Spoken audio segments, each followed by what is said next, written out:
రాజమండ్రిలో ఇటీవల జరిగిన కల్తీ పాల ఘటనలో ఆసుపత్రిలో చికిత్స పొందుతున్న బాధితులను సిపిఐ జాతీయ control commission chairman K Narayana శనివారం పరామర్శించారు. మృతుల కుటుంబాలకు 50 లక్షల రూపాయల నష్టపరిహారం ఇవ్వాలని డిమాండ్ చేశారు. గ్రామీణ స్థాయి నుంచే ఆరోగ్య వ్యవస్థను నిత్య పర్యవేక్షణ చేయాలని డిమాండ్ చేశారు. ఈ నెల 15వ తేదీన కల్తీపాల విషయంలో అనారోగ్య సమస్యలు తలెత్తినా ప్రభుత్వం సీరియస్ గా స్పందించలేదని ఆక్షేపించారు. జిల్లా వైద్య శాఖ అధికారుల నిర్లక్ష్యంగా ఈ ఘటనలో కొట్టుకొచ్చినట్టు కనిపిస్తోందని విమర్శించారు. మృతుల కుటుంబాలకు ప్రభుత్వం ఇచ్చిన 10 లక్షలు ఏమాత్రం సరిపోవని 50 లక్షల పరిహారం చెల్లించాలని డిమాండ్ చేశారు. అనంతరం వైద్యులతో మాట్లాడి చికిత్స వివరాలను తెలుసుకున్నారు. ఇదే సమయంలో జిల్లా ఇన్ఛార్జ్ మంత్రి నిమ్మల రామనాయుడు, కలెక్టర్ కీర్తి చేకూరి అక్కడే ఉండటంతో వారితో మాట్లాడి మంచి వైద్య సేవలు అందించాలని కోరారు.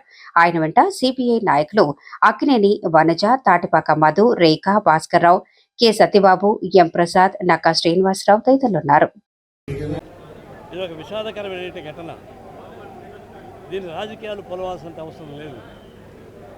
అయితే 15వ తారీఖు జరిగింది ఘటన. ఇది 15వ తారీఖున పాలల్లో కంటామినేషన్ కలుషితం కలిగిన తర్వాత ఆ పాలు సేవించిన వాళ్ళల్లో పిల్లలు పెద్దలు ఉన్నారు.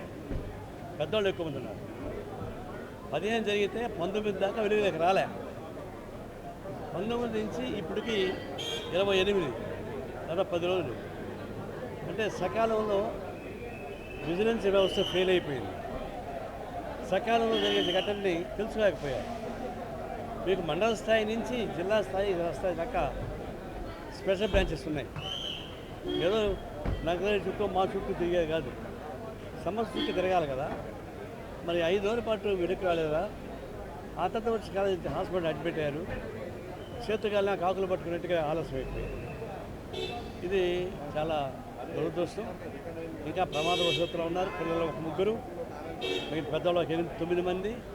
చాలా సీరియస్గానే ఉంది. వారికి సంబంధించిన వైద్యం అదంతా మనం మాట్లాడుకోవచ్చు. సకాలంలో వైద్య వ్యవస్థ మొత్తం కార్పొరేటీకరణ అయిన తర్వాత మండల స్థాయిలో, జిల్లా స్థాయిలో ఉండేటువంటి ప్రభుత్వ ఆసుపత్రులు సకాలంలో పనిచేయడం లేదు.